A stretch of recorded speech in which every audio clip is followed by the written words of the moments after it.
Cap au sud, dépassant l'estuaire de la Loire, notre voilier vient d'atteindre l'île Dieu. Comme une vieille coque usée, par la mer souvent bousculée, tu traînes tes épaves vieillies le long des côtes de mon pays.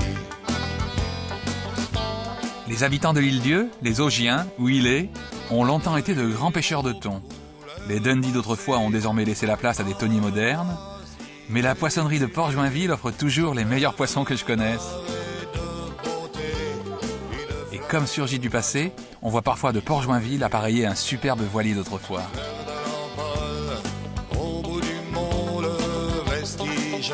Fleur de Lampol emmène désormais des enfants découvrir les habitants des pays lointains et surtout observer les baleines et même nager avec elles.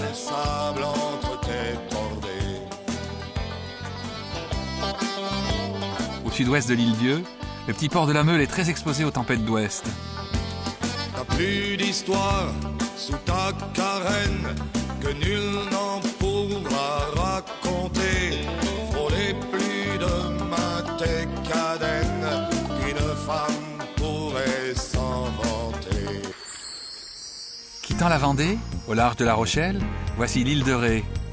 Le fier d'Ars touche la vaste réserve du L'Îlot des Neiges, le paradis des oiseaux et des amateurs d'oiseaux. Au fil des sentiers bien balisés, les visiteurs y découvrent suivant les saisons jusqu'à 300 espèces différentes.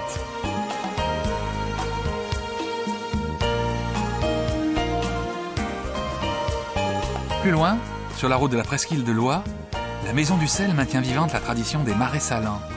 L'eau de mer s'évapore au long de kilomètres de canaux étroits, puis le sel est ratissé, entassé.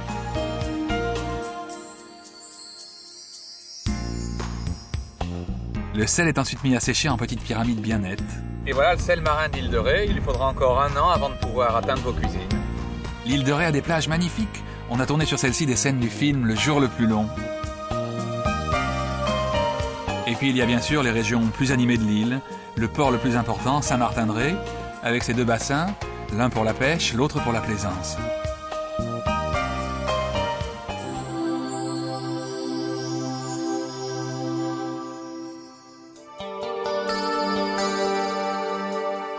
Comme l'île de Ré, Oléron commence par un phare, celui de Chassiron. On appelle cette pointe le bout du monde. Sur la côte atlantique, le petit port de la Cotinière, avec ses chalutiers colorés, reste le premier port crevettier de France. Mais pour ce qui est des fruits de mer, la spécialité la plus réputée de l'île, ce sont les huîtres de Marennes-Oléron. Quel plus bel endroit pour les goûter que les bords du Chenal d'Ors, où les éleveurs entretiennent soigneusement leurs petites maisons de bois aux couleurs éclatantes.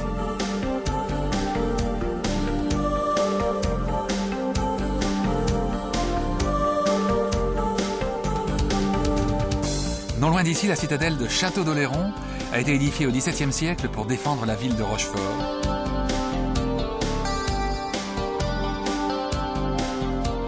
Des bateaux parfois pittoresques parcourent les eaux du Coureau d'Oléron, passant devant d'autres fortifications, comme le Fort Boyard, ou comme l'étonnant Fort Chaput, qui se dresse au pied du pont de l'île d'Oléron.